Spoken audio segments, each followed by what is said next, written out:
Wekitiibwa minisita w'ebyobulamu nsanze okulaba sinnabaako kyenjogera ngenda ssaba mukwano gwange muganda wa minisita ati Ssemakula nyingireyo ekitundu kimu tinzaanyaani kino kyempi.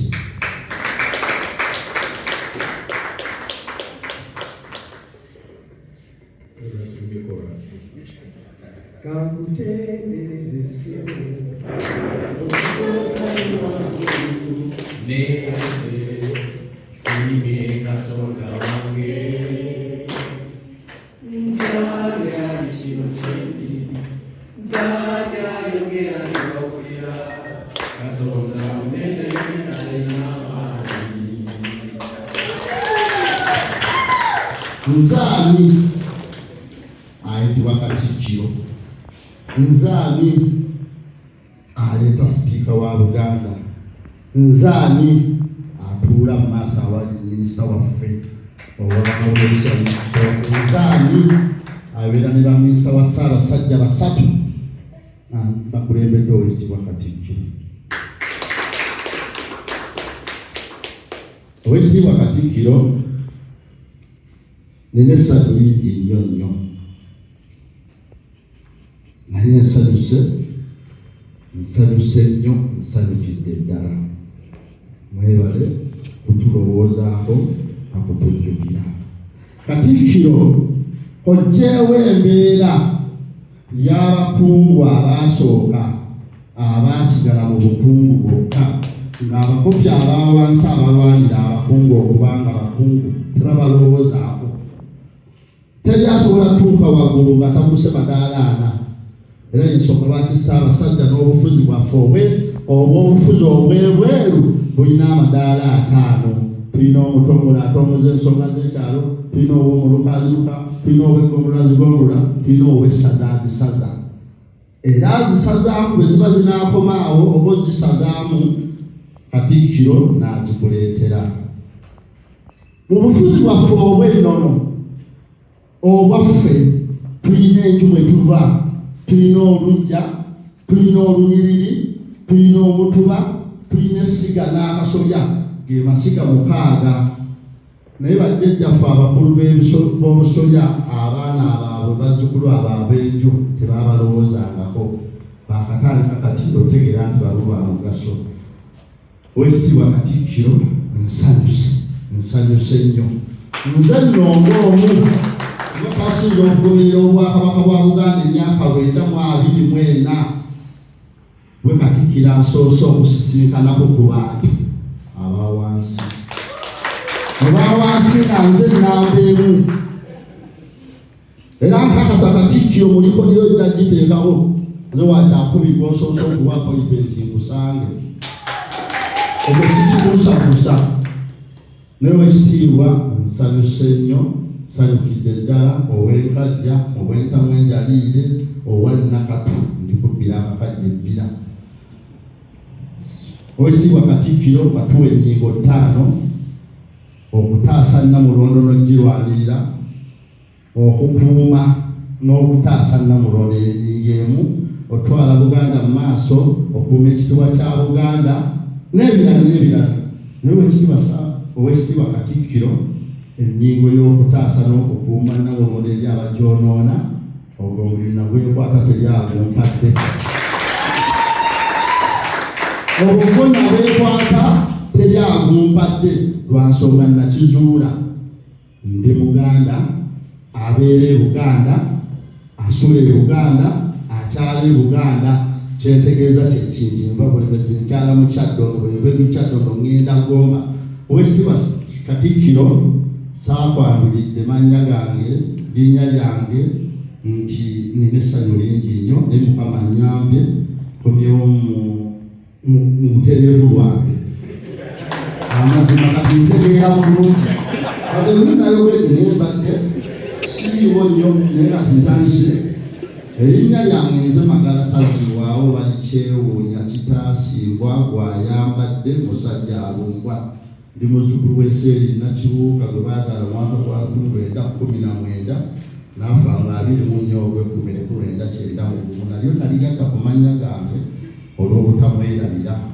Nze aliko omwami Yusufu Ssemakula gw'ayambadde nga ndi muzzukulu wa Hajji Yunus Musoke Ssemakula Ejjeza. Bamuziika Ganda awo mu Nsumbi era ye muntu yekka eyagaba ettaka mubi. Abasiraamu yabawa, Abakatuliki yabawa ettaka yiika 42 eza moto faamu ya Ssaabasajja eziyeteze eyawula ne bbulooka yaffe ku kyalo Mugombera y'e Mutuuma. Eryaffe lyeriri eno erya Ssaabasajja lyeriri ekyengulu ku faamu ye erigenda paka Avuba Kawero. Kati eryaffe lyeriri sayidi eno. Ndi muzzukulu wa Musagala, nva mu luggya lwa Yunus Musoke Ssemakula, nva mu Mutuba gwa Muwakanya, Musiga ya Natiigo Mbagala, ng'ava mu Kasolya ak'Aboolugave akandubwa ekateeberezebwa mu Busiro. N'ebiro ekika eky'Olugave ekimu ku bika omusanvu ebibereberye ebyatuula ne Kabaka Kintu ne Busengeka enfuga y'Obwakabaka.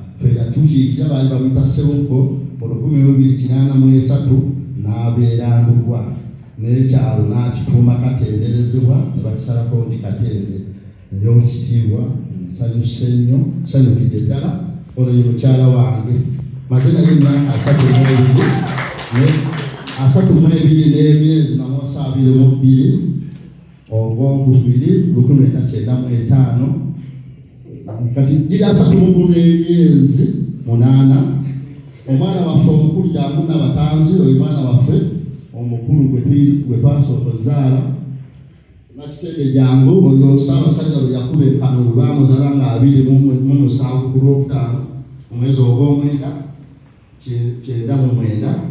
Ono Nanki kati yali abaddako Mukama yamutta nina muwala wange Olabuuli Nakitende yimirirako bakulabe. Ono Nanki nga naye n'abeerawo. Kati nina mukwano gwange Kampala nga mukyala Bena Nabatanzi. Mukyala oyo munneebalizeeka anjagala nnyo ekisuse. Nina ono ye okunjagala kyampaka yedira Walugavu. Ate tuba musigadde erimu twawula Mutuba. Abasigadde bonna mikwano gyange naye waliyo ow'enkizo y'oli Ddaani Kyobe namulambira okubanga yakulira abanziika singa ndi Musoosi. Ono omwami addako yakulira poliisi y'Ekiruhura ey'ebyentambula DPC ey'Ekiruhura. Oli omwami musuubuzi w'Luweero mwami Kakobogo yimirirako. Oyo natandika omulaba nga tuli baana bato ne tukula ne twegatta. Omwami oli w'Emubende babita Sekyole David, mwami mugagga ali mu mbeera nnungi. Na mukwano gwange nnyo nga yasooka kuba mukwano gwange ne bbaawe n'aba mukwano gwange mukyala Amira Aruna Kasolo. Yimirirako bakulabe. Oyo mukyala Amira Aruna Kasolo nina maneja wange akulira ebyobuzima mu kampuni yange eya Mogazi Ddala Building Company Uganda Unity. Oyo yingiriya era ine ebbaluwa ery'obwayingiriya yateekera obuuka bwe tunaazimba bwe tufumba ne bwe tunaatabula. Ninawo oli alina erinnya ebbiri amannya g'amatundu ye Sserwanja Julius yeeyita Ssaabazonto. Ninawo mukyalo oyo atambuza emirimu nga yoyo Zonto omutuufu. Namubiru Christine oyo akulira emirimu gyaffe. Ndowooza mbabazeyo Oweekitiibwa Katikkiro Honorable Ssekabira Dennis. Oyo omwami yabeerawo nnyo mu mbeera z'essente ampaayo apita nanjo kyayo. Olunaku lumu yampa $5,000,000 basida akalulu katannaba nakajjamu n'agamba mwogerera ebinyuma. Oyo bw'olaba yampako $1,000,000 zampe era bwe natandika kampuni ya Mogazi Ddala Building Company yampa olunemukuta bulooka $16,000 ne tuzimba. Awo mukwano gwange yakatuuka nga Walugaba singa twogera ebigambo ebitusalusa nga sibyakunayo naye nga bikiba buuyo Kasuku yimira bakulabe yimira esaala katerere yanjula abantu okuula. So Oweekitiibwa Katikkiro neyanzenge mu myaka 12 Okyendagaano y'olwendo ekolebwa gwe Katikkiro asoose okusisinkana ku bantu aba wansi. N'okwasirawo Katikkiro yamalako emyaka 3 yamalako 37 kuba yali obwakatikkiro Apollo Kalibala Bulibe Kaggwa ng'ennaku z'omwezi 11 omwezi ogw'ekkumi 1889 n'avaako ng'ennaku z'omwezi 23 omwezi ogw'omusanvu 1927 bw'avaako ne tulifuna Katikkiro ye tumwogerako mpola kuba yejjajja wa Ssaabasajja Tofiro Kisosonkole n'ajja n'afugayo emyaka 3 kuba 1926 tuka 1929 netufuna eyali omuwanika owekitiibwa Martin Luther Asibirwa ennaku z'omwezi 7 ogwokubiri 1929 n'atufuga n'atutuusa mu mwezi gw'okuna mu 1941 netufuna owekitiibwa Samuel Wamala n'atufuga okuva mu 1942 Mukama n'amuyita mu 1945 omwezi gw'okubiri nga 14 netufuna owekitiibwa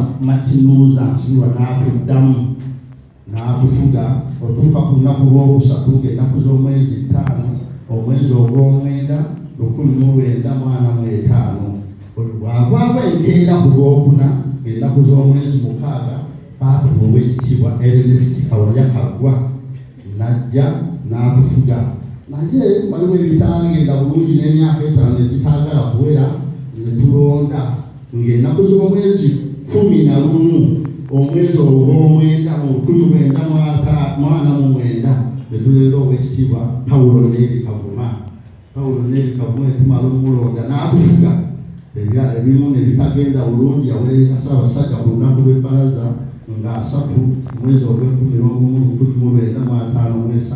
n'atata na Ssaabasajja era bwe yadda Abaganda baamutabukira ne bamugya ku Namulondo era ennaku olunaku lw'okusatu nga 19 omwaka gwa 1955 baleeta owekitiibwa Mikaeli Kintu ye Mukama n'amuwa omukisa n'atufuga naye omukago gwa UPC gwamusuuzaawo olwa Katikkiro ne balonda owekitiibwa Josh Mayanja Nkanji ne bamukwasa ddamula ku lunaku lw'okutaano ennaku z'omwezi 2 omwezi ogw'Ekumi 1964 Ssaabasajja n'asiima n'agitukuumira paka mu mwezi gw'Ekkumi 1993 n'agiwa owekitiibwa Mulwanyammuli Simwogere naye owekitiibwa Mulwanyammuli Simwogere obujjuvu bwa Katikkiro abujjako 94 n'atufuga